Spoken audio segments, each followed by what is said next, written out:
Bien-aimés dans le Seigneur, nous vous disons merci. C'est votre humble serviteur, le pasteur Lagui. Nous sommes encore dans notre programme Dormir sous l'onction. Que Dieu vous bénisse abondamment. Mes amis, nous sommes en train de continuer avec ces enseignements, mais envoyez un peu de commentaires pour nous encourager. Là où vous avez des questions, posez un peu des questions, des lacunes. Nous allons essayer un peu de vous aider. Et aussi, nous avons besoin de vos soutiens aussi financiers. Peut-être nous avons besoin de caméras, ordinateurs et tout pour perfectionner et être aussi, comment dirais-je, être vraiment ponctuel et même régulier dans nos moments de prière. Dormir sous l'onction. Mes amis, notre slogan, c'est de dormir sous l'onction, de se décharger du poids de la journée, de se décharger de combats qui nous réclament, de se décharger des soucis de la journée, mes amis.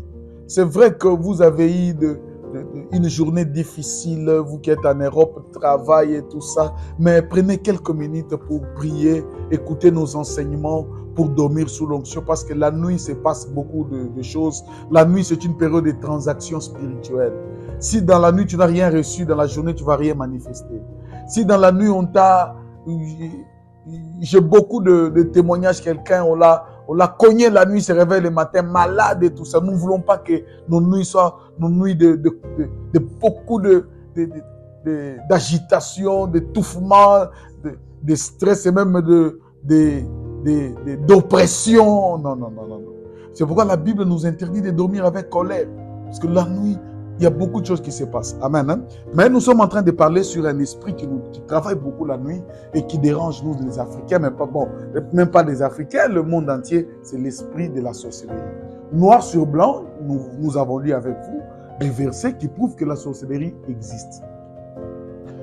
Je ne suis même pas en profondeur. Je parle d'abord des activités. Je parlerai de la sorcellerie maintenant, comment elle fonctionne, comment découvrir un sorcier, comment le combattre, et beaucoup de choses. Ça, ce n'est que l'introduction. C'est pourquoi nous demandons votre soutien.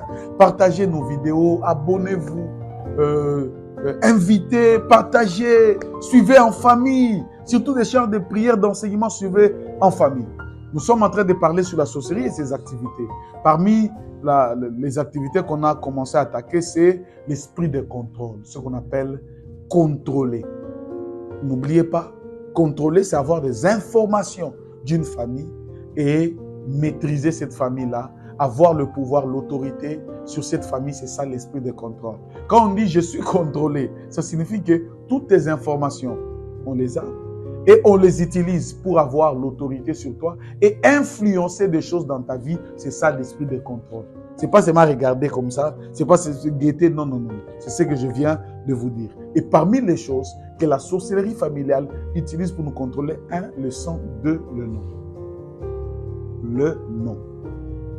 Et nous avons introduit, la journée avant celle-ci, nous avons introduit sur le contrôle par le nom. Et je vous ai dit, beaucoup de gens que le Seigneur avait une grande mission. Soit lui-même il a donné le nom, soit il a changé le nom. L'enfant, on l'appellera Jean-Baptiste. On l'appellera Samson. On l'appellera Jésus. Pourquoi il y a des gens qui ont une grande mission avec le Seigneur? Dieu a changé leur nom. Quel est le pouvoir qui se trouve dans le nom? Le nom a un pouvoir de contrôle. C'est lui qui te donne le nom ou l'origine de ton nom peut continuer à te contrôler toute ta vie. Si ton nom a pour origine le monde maléfique, le monde des eaux, il y a des noms qui ont tiré leur origine dans les eaux. Il y a des noms qui ont tiré leur origine dans la sorcellerie. Il y a des noms qui ont tiré leur origine au ciel chez Dieu. Il y a des noms qui ont tiré leur origine dans la Bible. Il y a des noms qui ont tiré leur origine dans la coutume. Il y a des noms qui ont tiré leur origine dans une alliance.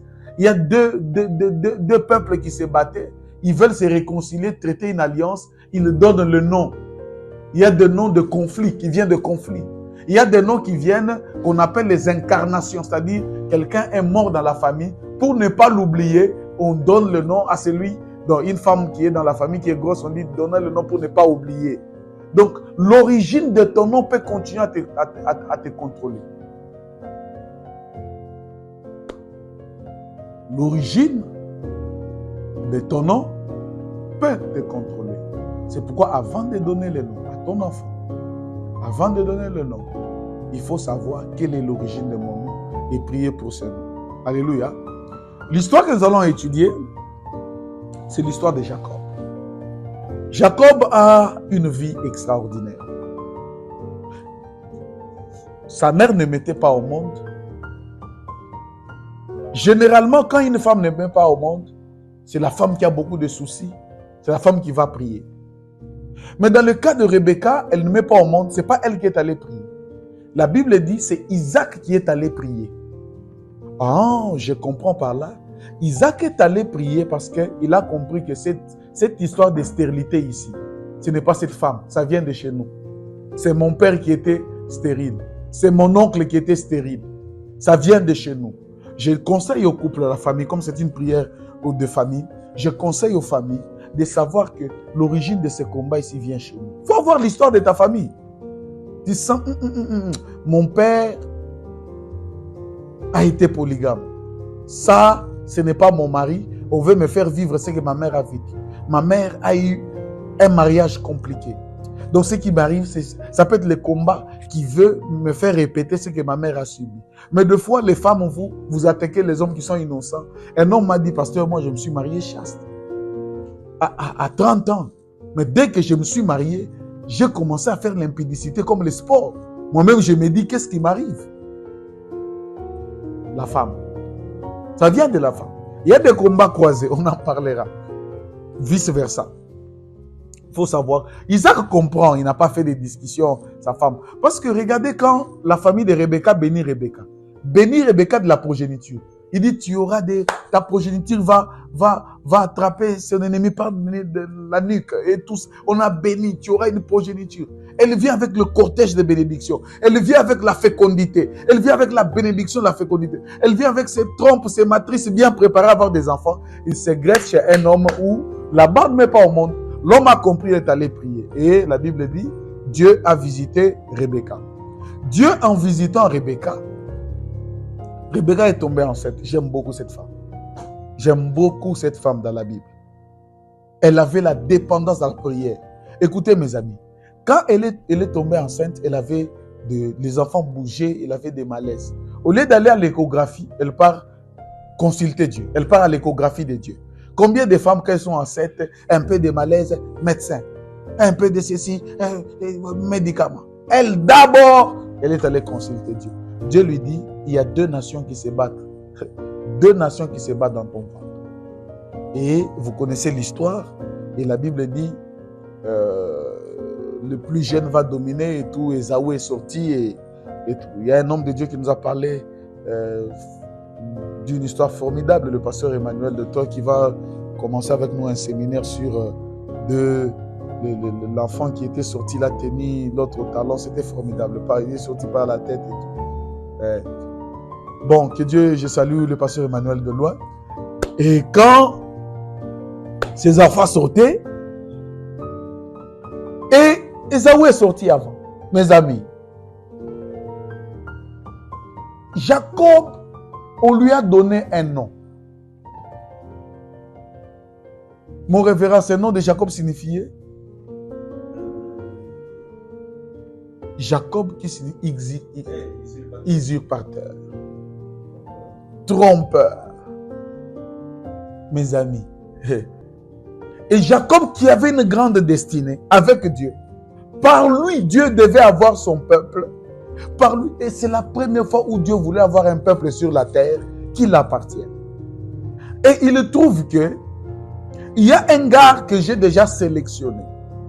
Il y a un gars qui s'est qualifié.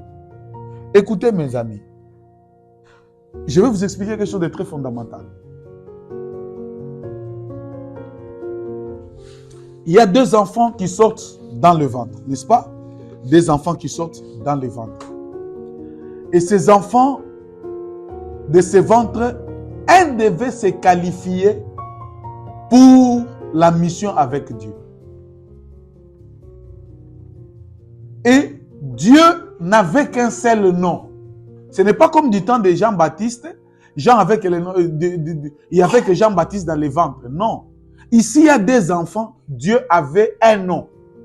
C'est ce nom-là qui devait couronner la mission de Dieu sur la vie de l'un des enfants. Ils ont commencé à se battre. Dans les ventres, Ésaü a gagné la bataille. L'autre est resté en train de se battre. La Bible dit Ésaü était un vaillant cultivateur et chasseur. Et les gars ici, la Bible dit il restait dans les tentes en train de réfléchir. Donc il travaillait sa vie spirituelle. Et dans le parcours, Jacob va remporter la victoire sur Ésaü. Il prend le droit d'aînesse. Et Dieu, tous qui avaient mission, étaient cachés dans un nom. Un nom qui s'appelle Israël. Et quand Jacob, dans le parcours, il combat avec Dieu, la Bible dit, tu as combattu avec les hommes, tu les as vaincus. Tu as combattu avec Dieu, tu les as vaincus. Le couronnement de ça, c'était quoi? Le nom, Israël. C'est ça le couronnement. Dieu lui donne le nom qui s'appelle Israël et Jacob devient la personne par laquelle Dieu devait avoir une nation sur la terre. Donc, les noms que vous voyez ici, le nom a toute une mission. Quelle est la mission qui cache ton nom? Il y a des gens, la haine qu'ils ont, c'est porté par ces noms-là. Parce que là, ces noms-là, c'est un nom de haine. Il y a des gens, mes amis, pour que leur vie avance, pour qu'ils trouvent des changements, soit ils doivent changer de nom, soit ils doivent sanctifier leur nom. Il y a des noms qui ont pour origine le monde des eaux. Je peux vous citer beaucoup de noms. Le nom des déesses comme le nom Diane, le nom Jézabel, le nom... écoutez, il y a des noms, ce sont des noms de sirènes qui viennent des eaux. Il y a des noms qui viennent des coutumes qui ont des significations. Il y a des noms d'alliance. Chaque nom a une mission. Quand on dit lion, le nom lion lui accorde une mission. Quand vous écoutez seulement les noms souris, vous sentez même que ces noms-là, tu dois être seulement une souris. Le nom cache une mission. Et il y a beaucoup de gens, le nom, ils ne savent même pas la signification de leur nom. Ils ne savent même pas l'origine de leur nom. Surtout le nom chez nous, surtout en Afrique, il y a des gens, quand ils viennent, ils ont déjà des noms. Je me suis toujours posé la question. En Europe, des jumeaux n'ont pas de noms. Mais nous, en Afrique, les jumeaux ont des noms dans toutes les langues. Chez nous, au Congo, quand vous allez en Swahili, il y a Kabange Namboui. Chez les Kassaïens, on dit Mbouini Kabang. Omba na Shako. Bokechuna Nanan. Nasimba. Donc, on donne déjà. Donc, les enfants, ils viennent déjà, ils trouvent que la culture leur a déjà attribué un nom. C'est pourquoi moi, je vous informe. Moi, j'ai des jumeaux, ils n'ont pas ces noms-là. Parce que je ne connais pas qui est le premier qui a dit quand les enfants doivent venir dans les ventres au Congo, doivent déjà ceci doit protéger Mboui, ceci doit Kabanga, Omba, Nashako, Kabange.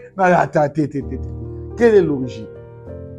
Il y a des noms qui viennent des cérémonies mystiques. Et on vous contrôle par ces noms. Tu ne sais pas ton arrière-grand-père qui a introduit ces noms-là. Il a trouvé ça où? Je vous raconte une petite histoire que j'ai beaucoup vécue. Il y a une sœur qui venait à l'église, là où j'étais pasteur stagiaire à l'époque, à Mujima et à Mikela. Je vous envoyerai des photos dans l'église où j'étais pasteur, je vous dis, compliqué. Cette église-là, j'étais pasteur de 25 personnes. Au moins 20 personnes étaient sorciers. J'étais pasteur des sorciers. Donc quand je parle des choses, je connais. Je sais ce que j'ai vécu dans ma chair. La sorcellerie rôtie, la sorcellerie bouillie, la sorcellerie préparée, la sorcellerie non préparée. Et dans ces quartiers-là où j'étais pasteur, on commençait à sorceler à 17h. Vous, au moins, vos sorciers de vos familles viennent à 1h, 0h. Là-bas, c'est à 17h. Et quand tu es dans ces quartiers à 16h, le noir qui fait dans ces quartiers, c'est différent d'autres quartiers. Une soeur venait. Quand on priait pour elle, la délivrance, son nom disait, mon nom ici, elle ne sera jamais pentecôtiste. Moi, tout celui qui va porter mon nom ne sera pas marié, elle va se prostituer, elle va faire des affaires, mais c'est marié. Non, on priait. À un moment, un serviteur avec qui j'ai travaillé a fiancé la fiancée. Un serviteur sérieux, plus que la sérieuxité elle-même. Et ils venaient chez moi dans leur fiançailles et tout ça. La sœur papa a disparu. Et au moment où je vous parle, on l'a engrossée. Elle fait des affaires. Elle n'est pas mariée. Elle a reproduit son nom. Il y a beaucoup de témoignages que je peux citer. Le pasteur Emmanuel, que je vais citer encore, permettez-moi, il nous a enseigné sur un message important en nous disant, la chose qui a fait tuer Jean-Baptiste, c'est le nom d'Élie. Parce que Élie, une femme dit à Élie, Jézabel, il dit, comme Élie a tué le prophète de Baal, je vais couper la tête d'Élie. Élie a échappé, il est enlevé, il est allé aussi. Un gars est venu plus tard avec le nom d'Élie et l'esprit d'Élie, Jean-Baptiste. L'esprit de Jézabel l'a coupé la tête comme Élie. Peut-être ton nom, tu ne sais pas, sur son nom avait déclaré, toi, Kabengele, tel que tu as fait, tu as pris ma femme, tu verras. Et ça peut suivre tout le nom Kabengele.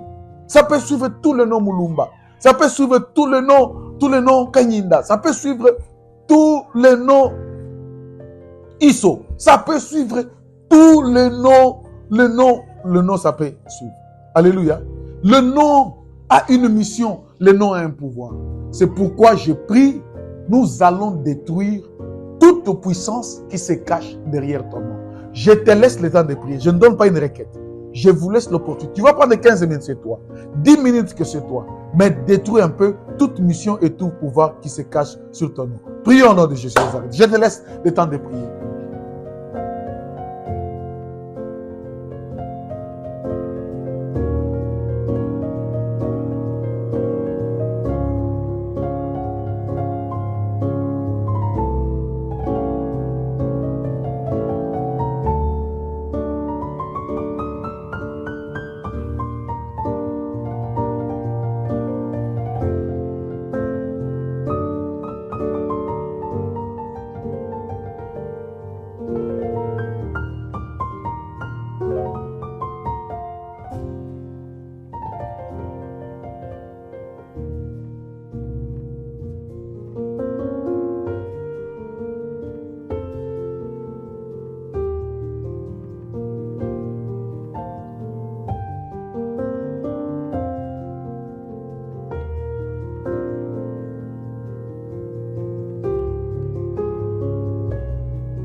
Bien-aimés dans le Seigneur, je vous ai donné l'opportunité de prier. Je pense que vous avez prié pour vous. Et nous allons prendre beaucoup de temps. Nous allons rester sur ce thème ici en train de prier. Mets ta main droite en l'air. Répète après moi. Seigneur Jésus, merci pour ta grâce. Merci pour l'esprit de la révélation. Je m'élève dans le monde des esprits. Seigneur, je prends mon nom. Je le sanctifie. Comme il est écrit, tout est sanctifié par la prière et par la parole. J'ai détruit tout poids spirituel, toute influence négative qui s'attache à mon nom. Je les détruis dans le nom de Jésus. Commence à prier. Notre Dieu et notre Roi, nous détruisons dans le nom de Jésus toute influence négative que notre nom est en train de subir et même notre vie est en train de subir à cause du nom. Nous détruisons cela au nom de Jésus. À partir de moi ou de mon frère et de ma soeur, que ce nom, Seigneur, oh Dieu, arrête d'influencer nos vies négativement dans le nom de Jésus. Katika jina la Yesu, dans le nom de Jésus, dans le nom de Jésus, dans le nom de Jésus, nous détruisons, Papa, tout pouvoir maléfique qui s'attache à nos noms et qui influence négativement nos noms. Dans le nom de Jésus, prie mon bien-aimé, prie pour ton nom, prie pour ta vie. Peut-être il y a d'autres, on te contrôle. Ta vie, tu n'as pas le contrôle de ta vie. Tu prévois des choses, tu planifies des choses, mais c'est une puissance autre qui te pousse à vivre certains événements que celui qui a porté ton nom a vécu. Prie au nom de Jésus. Go rabashaka yegereboshika, ge marabashaka, yo gereboshaka. Nous détruisons, Seigneur, tout pouvoir qui est caché derrière nos noms, dans le nom de Jésus. Laissez-moi prier. Tendre Père, tu nous as donné ce message. Nous te bénissons. Je t'en supplie, dans le nom de Jésus-Christ, que tout pouvoir maléfique attaché à nos noms et qui influence nos vies négativement soit détruit au nom de Jésus. Père, délivre-nous. Comme il est écrit dans ta parole, c'est pour la liberté que Christ nous a affranchis. Affranchis-nous, Seigneur, de ces réalités spirituelles par lesquelles la sorcellerie nous contrôle. Seigneur, nous voulons dormir. Que tes enfants aient une nuit paisible et que tes enfants, Seigneur notre Dieu, voient des révélations, qu'ils dorment sous l'onction du Saint-Esprit. Nous avons ainsi prié au nom de Jésus. Amen. Mes amis, à demain. Partagez nos vidéos, envoyez vos soucis. Envoyez quelqu'un qui m'a dit aux États-Unis, me dit, il faut que tu enlèves cette partie parce que quand on t'appelle, tu ne prends pas. Je me suis repenti, je vais commencer à prendre des appels sérieusement. Amen. Hein? Si vous avez vraiment des requêtes de prière et tout, surtout nous allons commencer un séminaire formidable, façonner l'avenir par la prière. Nous commençons mardi. Connectez-vous, nous serons là en direct, connectez-vous. À partir du 24, nous commençons 30 jours de prière pour préparer l'année 2024 que nous avons intitulé « Détruire et rebâtir ». Et l'action, le 30 jours a pour nom « Réveille ma mémoire et plaidons ensemble ». Et le thème c'est « Détruire et rebâtir ». Donc, connectez-vous, partagez vos amis en Europe, à n'importe quelle heure, ça vous trouve, vous priez avec ça, ça va vous bénir. Il y a beaucoup de témoignages qui nous reviennent. Que Dieu vous bénisse abondamment. À demain.